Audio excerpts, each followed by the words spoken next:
Hi தோலாஸ். புதுசா நம்ம எந்த விஷயம் ஸ்டார்ட் பண்ணணும்னாலும் சரி, மத்தவங்க இதெல்லாம் எதுக்கு பண்ற, ஏன் பண்ற அப்படிங்கிறது இது எல்லாத்தையும் தாண்டி நமக்குள்ள ஒருத்தன் சொல்லிக்கிட்டே இருப்பான். இதெல்லாம் ஏன் பண்ற, இதெல்லாம் நடக்குமா? ஏன்னா மத்தவங்க சொல்றதை விட நமக்குள்ள நம்ம செல்ஃப் டவுட்டுங்கிறது அதிகமா இருக்கும். இந்த செல்ஃப் டவுட்டை நம்ம அடிச்சு நவுத்துறதுக்கு என்ன பண்ணலாம்னா, நம்ம புதுசான விஷயங்களை ட்ரை பண்ணிக்கிட்டே இருக்கும்போது அதுல ஏதாவது ஒரு சின்ன சக்சஸ் கிடைக்கும் போது தான் நம்மளால ஓகே நம்ம கரெக்டாக தான் போயிட்டு இருக்கோங்கிறது தெரியும், நம்ம மேல நமக்கு கான்ஃபிடென்ட் வரும். ஸோ நான் அந்த கேலிஸ்டிக்ஸ் ஸ்டார்ட் பண்ணும் போது சரி, இல்லை கேலிஸ்டிக்ஸ் இப்போ நான் பண்ணிக்கிட்டு இருக்கும் போது சரி, நிறைய பேர் சொன்ன விஷயம் இதுல ஒண்ணுமே பண்ண முடியாது, இது பண்ணாத வேணாம் அப்படிங்கிறது. ஓகேவா? இதை தாண்டி இன்னொரு ஒரு விஷயம் என்னன்னா, எனக்குள்ள ஒரு வாய்ஸ், அவன் என்ன சொல்லுவானா, அடி கரெக்டாக தான் பண்றோமாடா, எதுக்குடா பண்ணிக்கிட்டு இருக்கோம் அப்படின்னு சொல்லிக்கிட்டே இருப்பான். ஸோ இந்த ரெண்டு விஷயத்தையும் அடிச்சு நாக் அவுட் பண்ணுறதுக்காக தான் நான் என்ன பண்ணேன்னா, கேலிஸ்டிக்ஸில் ரொம்ப ரொம்ப இன்ட்ரெஸ்டடாக ரொம்ப ரொம்ப டீப்பாக நான் பண்ண ஆரம்பித்தேன்.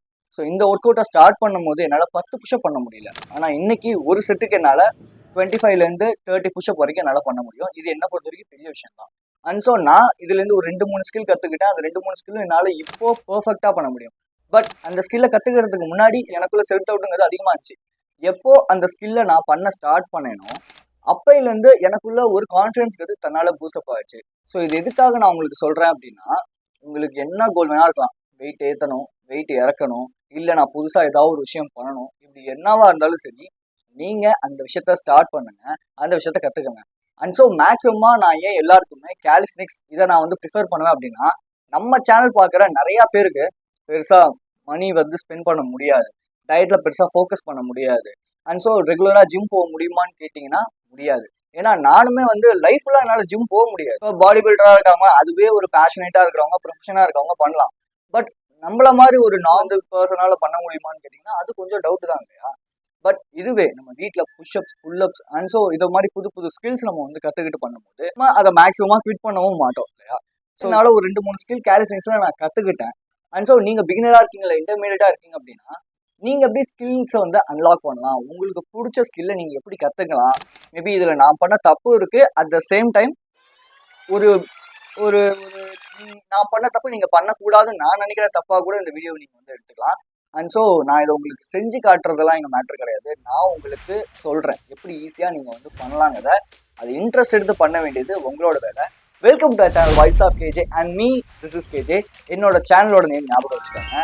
ஏதாவது ஒரு நேரத்தில் ஏதாவது ஒரு இடத்துல என்னோட சேனல் உங்களுக்கு ரொம்ப ரொம்ப ரொம்ப யூஸ்ஃபுல்லாக.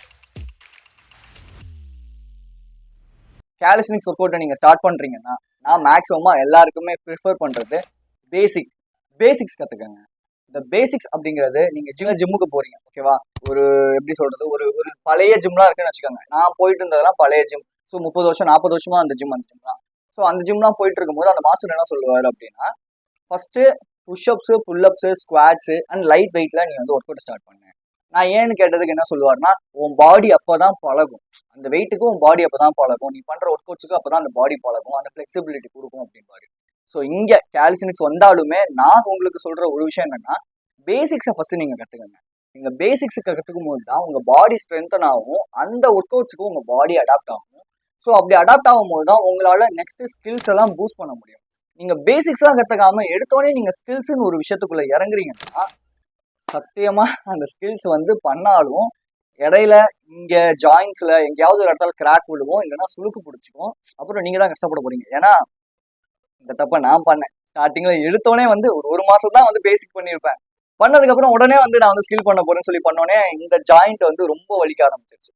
ஸோ அதனால தான் நான் என்ன பண்ணேன்னா, அந்த புஷ்அப்புக்குன்னு ஒரு ஸ்டாண்ட் வாங்கி வச்சுக்கிட்டது. ஸோ மேபி நீங்கள் புஷ்அப்புக்கு ஸ்டாண்ட் வாங்கிக்கோங்க, அசிஸ்டன்ட் வச்சுக்கோங்க, அதெல்லாம் வேற விஷயம்.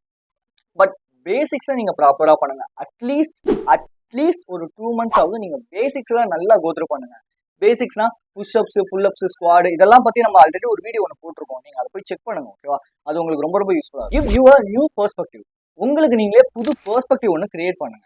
ஆக்சுவலி இங்கே இன்னைக்கு நிறைய பேருக்கு இருக்கிற ஒரு பெர்ஸ்பெக்டிவ் என்னன்னா, ஜிம் போனால் மட்டும்தான் ஒர்க் அவுட் பண்ண முடியும், ஜிம் போனால் மட்டும் தான் உடம்ப குறைக்க முடியும், ஜிம் போனால் மட்டும் தான் உடம்ப ஏற்ற முடியும். அப்படிலாம் கிடையவே கிடையாது. நான்கிட்டே பார்த்தீங்கன்னா ஒரு 65 to 70, அதுவும் இந்த இயர் ரெண்டுக்குள்ள கிடையாது, ஒரு 1.5 yearsக்குள்ள ஒரு 70 kgs கிட்ட வரணும் அப்படிங்கிறதா என்னோட டார்கெட். ஏன்னா இங்கே கேல்சியம்ஸை பொறுத்த வரைக்கும் மசில் க்ரோத்துங்கிறது கொஞ்சம் கம்மியாக தான் இருக்கும், ஓகேவா? நான் ஃபுல் அண்ட் ஃபுல் ஃபோக்கஸ் பண்ணுறது எல்லாமே என்னோட ஸ்ட்ரென்த்தில் மட்டும் தான் நான் ஃபோக்கஸ் பண்ணுறேன். ஏன்னா எனக்கு ஸ்ட்ரென்த்னு ஒன்று இருந்ததே கிடையாது. ஜிம் போய் என்னதான் ஒர்க் அவுட் பண்ணாலும், என்னதான் வெயிட் லிஃப்ட் பண்ணாலும் ஒரு ஃபிளெக்சிபிலிட்டிங்கிறது இருக்காது. எப்பவுமே இப்படி ஷோல்டரை தூக்கிக்கிட்டு இப்படியே நடப்பேன். அது அப்படியே பழகிடுச்சு ஓகேவா, அந்த ஒர்க் அவுட் பண்றதுக்கு இது எல்லாத்துக்கும் சேர்த்து அப்படியே பழகிடுச்சு, அப்படியே உடம்பு வந்து அப்படியே ஸ்டிஃப் ஆயிடுச்சு.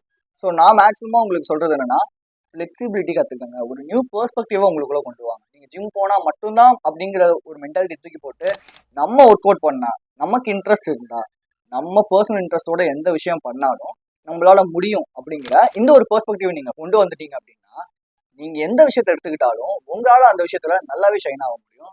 But by your personal interest. இதுதான் நான் உங்களுக்கு சொல்றேன். இந்த பிகினஸா இருக்கிறவங்க, ஐ மீன் நானுமே இந்த ஒரு தப்பு பண்ணியிருக்கேன். ஒரு ஸ்பெசிபிக் ஸ்கில்ல மட்டும் ஃபோக்கஸ் பண்ணாம எல்லாத்தையும் அட் அ டைம்ல கத்துக்கணும் அப்படின்னு நினைச்சதுதான் நான் பண்ண பெரிய தப்பு. லைக் வந்து என்னோட பாடி வெயிட்டை என்னோட ஹேண்ட்ஸால மட்டுமே நான் வந்து ஹோல்ட் பண்ணணும், லிஃப்ட் பண்ணணும்னு சொல்லி நினைச்சேன். ஒரு ஸ்கில் மட்டும் கிடையாது, அட் அ டைம்ல எல்லா ஸ்கில்லுமே கத்துக்கணும் அப்படின்னு நினைச்சேன். பட் அந்த இடத்துல நான் ஃபெயிலியர் தான். ஸோ ஒரே ஒரு ஸ்கில் எடுத்துக்கங்க, அந்த ஸ்கில் என்னவா வேணாலும் இருக்கலாம் ஓகேவா. உங்களுக்கு வந்து ஸ்கில் கத்துக்கணும் அப்படின்னா ஒரு ஸ்கில்லை ஸ்பெசிஃபிக்கா டார்கெட் பண்ணுங்க. அந்த ஒரு ஸ்கில்லுக்காக கொஞ்சம் டைம் அண்ட் கொஞ்சம் ஹார்ட் ஒர்க் மட்டும் நீங்க போடுங்க. 2 வீக்ஸ் 3 வீக்ஸ் அதை தொடர்ந்து ப்ராக்டிஸ் பண்ணுங்க. சின்னதா ஆரம்பிங்க. இப்போ நானுமே வந்து என்னோட பாடி வெயிட்டை என்னோட ஹேண்டால நான் வந்து ஹோல்ட் பண்ணணும், ஐ மீன் லிஃப்ட் பண்ணணும் அப்படின்னு சொல்லி நினைக்கும் போது என்னால் ஃபர்ஸ்ட் டைம் முடியல, செகண்ட் டே பண்ண முடியல, தேர்ட் டே பண்ண முடியல, இப்போ 1 வீக் என்னால் முடியல.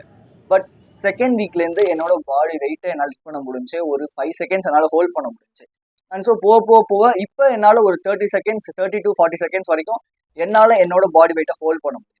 ஸோ இப்படி தான் நம்ம வந்து பண்ணணும். நம்ம எடுத்தோடனே ஒரே வீக்கில் எனக்கு வந்து வரலை அப்படிங்கிறதுக்காக அது வேணாம் அப்படின்னு சொல்லி ஃபிட் பண்ணிட்டு போகிறது ரொம்ப ஒரு தப்பான ஒரு விஷயம் தான் நான் சொல்லுவேன். ஸோ நீங்கள் எந்த விஷயத்த எடுத்துக்கிட்டாலும் அதுக்குன்னு கொஞ்சம் டைம் போடுங்க, கொஞ்சம் ஹார்ட் ஒர்க் போடுங்க. உங்களுக்கு ப்ராப்பரான ஒரு இன்ட்ரெஸ்ட் இருக்குது அப்படின்னா கண்டிப்பாக அதில் நீங்கள் ஷைன் ஆவீங்க. அண்ட் ஸோ இது நான் பர்சனலாக எக்ஸ்பீரியன்ஸ் பண்ணனால நான் சொல்கிறேன். Train hard until you reach. நீங்கள் ஒரு விஷயத்த ரீச் பண்ணணும்னு நினைக்கிறீங்க, இப்போ ஒரு ஸ்கில்ல வந்து நான் வந்து மாஸ்டர் ஆகணும்னு நினைக்கிறீங்க அப்படின்னா அதுக்கு நீங்கள் ஒரு ஸ்பெசிஃபிக்கான ஒரு டைமும் ஸ்பெசிஃபிக்கான ஒரு ஹார்ட் ஒர்க்கும் நீங்கள் போட்டு தான் ஆகணும் ஓகேவா. ஹார்ட் ஒர்க் பண்ணுறதுக்கு கஷ்டமாக இருக்குது அப்படின்னா நீங்கள் நம்ம எதுவுமே பண்ண முடியாது. ஒன்ஸ் நீங்கள் ஹார்ட் ஒர்க் பண்ணி அந்த ஒரு ஸ்கில்லை நீங்கள் அன்லாக் பண்ணிட்டீங்க அப்படின்னா இன்னும் நீங்கள் பயங்கரமான ஹார்ட் ஒர்க் போடணும். ஏன்னா அது அதோட அந்த ரீச் ஓகே நான் அதை பண்ணிட்டேன் அப்படின்னு அதோட நிப்பாட்டிடக்கூடாது. அதுக்கப்புறமேட்டு நம்ம இன்னும் பண்ணிக்கிட்டே இருக்கும். ஏன்னா இன்னும் நிறையா ஸ்கில் கற்றுக்கிறது இருக்குது, நிறையா விஷயங்கள் நம்ம கற்றுக்கிறது இருக்குது. அண்ட் ஸோ நான் மேக்ஸிமமாக உங்களை ஃபோக்கஸ் பண்ணுற சொல்கிறது எல்லாமே மொபிலிட்டிலையும் ஃப்ளெக்சிபிலிட்டிலையும் நீங்கள் வந்து ஃபோக்கஸ் பண்ணுங்க. ஏன்னா இப்போது நம்ம உடம்பு வந்து ஸ்டிஃபாகவே இருக்குன்னா எத்தனை நாள் வரைக்கும் நம்மளால ஸ்டிஃபாக இருக்க முடியும்? ஓகே இப்படியே சுத்த முடியுமா? பட் ஒரு சர்டைன் பீரியடுக்கு மேலே நமக்கு ரொம்ப ஃப்ளெக்சிபிளாக இருக்கணும், நல்லா ஓட முடியணும், ஓடியார முடியணும், ஒரு விஷயத்தெல்லாம் டக்குன்னு தூக்க முடியணும். ஸோ இந்த மாதிரி எல்லாமே இருந்தால் தான் நம்ம பாடியை நம்ம கரெக்டாக மெயின்டைன் பண்ணுறோம்னு அர்த்தம். நம்ம சில பேர்லாம் நீங்கள் வந்து ஜிம் போகிறவங்கள பார்த்தீங்கன்னா நல்லா ஒர்க் அவுட் பண்ணுவாங்க, நல்லா வந்து பாடியை பூஸ்டாக வச்சிருப்பாங்க. பட் அவங்களால ரொம்ப ஃப்ளெக்சிபிளாக இருக்க முடியாது. ஏன்னா இது எனக்குமே இந்த ப்ராப்ளம் வந்து இருக்கு. என்னால் ஃபிட்ஸாக வந்து ஃப்ளெக்சிபிளாக இருக்க முடியல. ஸோ அதுக்காக நீங்கள் ஜிம் போனீங்கன்னா உங்களால் ஃப்ளெக்சிபிளாக இருக்க முடியாதுன்னு நான் இந்த இடத்துல சொல்ல வரல. நான் சொல்ல ஒரு விஷயம் என்ன அப்படின்னா, நீங்கள் என்னதான் ஜிம் போங்க, ஒர்க் அவுட் பண்ணுங்க, இல்லை கால்சியம் சப்போர்ட் என்ன வேணாலும் நீங்கள் பண்ணுங்க. பட் ஃப்ளெக்சிபிலிட்டிக்கு கொஞ்சம் நீங்கள் முக்கியத்துவம் கொடுங்க. அந்த ஃப்ளெக்சிபிலிட்டி உங்களுக்கு வேணும் அப்படின்னா ஸ்ட்ரெச்சஸுங்கிறது ரொம்ப இம்பார்ட்டன்ட் ஓகேவா. ஸோ அந்த ஸ்ட்ரெச்சஸ் இருக்கு, அதுக்குன்னு தனி ஒர்க் அவுட்ஸ் இருக்கு. நான் ஒரு வீடியோ அதை பற்றி கவர் பண்ணுறதுக்கு ட்ரை பண்ணுறேன். ஸோ இன்னும் ஒரு முக்கியமான ஒரு பாயிண்ட் என்ன அப்படின்னா, நான் பண்ண தப்பு என்னன்னா ரெஸ்ட்டுங்கிறது கொடுக்காம இருக்குது. நைட்டு வந்து 10:30க்கு தூங்கி காலையில் வந்து ஒரு 5:30க்கு எந்திரிக்கணும் அப்படிங்கிறது ஒரு கம்பல்சரியான ஒரு டைம் ரெஸ்ட் பீரியட் ஓகேவா. ஸோ அதே மாதிரி இப்போ நான் ஒரு நாள் வந்து ஒரு புஷ்அப் வந்து ஒர்க் அவுட் பண்ணுறேன் அப்படின்னா செகண்ட் டே நான் வந்து வேற ஒரு விஷயத்த ஒர்க் அவுட் பண்ணணும். நான் அதே விஷயத்த ஒர்க் அவுட் பண்ணேன் அப்படின்னா மசில் பில்டிங்கிறது கொஞ்சம் லேட் ஆகும். சில பேர் வந்து என்னன்னா ஒர்க் அவுட்லாம் சூப்பராக பண்ணுவாங்க, ஆனால் அந்த உடம்புக்கு தேவையான அந்த ஒரு ரெஸ்ட்டை கொடுப்பாங்களான்னு கேட்டிங்கன்னா கொடுக்க மாட்டாங்க. அதனாலே அவங்களுக்கு ப்ராப்பரான ஒரு ரிசல்ட் இருக்காது. அண்ட் ஸோ மென்டல் ஹெல்த்தும் அதனால பயங்கரமாக பாதிக்கப்படும். நீங்கள் என்னதான் ஒர்க் அவுட் பண்ணாலும் சரி, இல்லை நீங்கள் என்னதான் யோகா மெடிடேஷன் சொல்லி என்ன பண்ணாலும் சரி, நீங்கள் உங்கள் பாடிக்கு ரெஸ்ட் கொடுக்கல அப்படின்னா உங்கள் மென்டல் ஹெல்த் பாதிக்கப்படும். உங்கள் மென்டல் ஹெல்த் பாதிக்கப்பட்டுச்சு அப்படின்னா நீங்கள் எந்த விஷயத்த எடுத்தாலும் ரொம்ப குழப்பமா, ரொம்ப ஒரு டிஸ்ட்ராக்ஷனோட தான் செயல்படுவீங்க. அண்ட் ஸோ நீங்கள் எந்த விஷயத்த எடுத்தாலும் உங்களால் அந்த மென்டல் ஹெல்த் ப்ராப்பராக இருந்தால் எதுவுமே ஒழுங்காக பண்ண முடியாது. ரொம்ப ஸ்ட்ரெஸ், டிப்ரெஷன், தேவையில்லாத பிரச்சனைகளை பற்றி யோசிக்கிறது, ஓவர் திங்கிங், இது எல்லாமே கிரியேட் ஆகும். ஸோ தூக்கம் கம்பல்சரி. அண்ட் ஸோ ரெஸ்ட்டுங்கிறது உங்களுக்கு எப்போல்லாம் உங்களால் ரெஸ்ட் கொடுக்க முடியும். ஜஸ்ட் ரெஸ்ட்டுங்கிறது நான் போய் படுத்துக்கிட்டு தூங்குறத மட்டும் நான் சொல்ல, சும்மா உட்காந்து நம்ம கூட நம்ம டைம் ஸ்பெண்ட் பண்ணுறது, இல்லை ஜஸ்ட் பாடியை ரிலாக்ஸ் பண்ணுறது, இந்த மாதிரி விஷயங்கள் எல்லாமே ரெஸ்ட்டில் தான் வரும். ஸோ மேக்ஸிமமாக உங்கள் உடம்புக்கு ஒரு 8 hours ஆகுது ஸ்லீப் கொடுங்க. ரெஸ்ட்டுங்கிறது அப்பப்போ நீங்கள் எடுத்துக்கிறதுக்கும் ட்ரை பண்ணுங்க.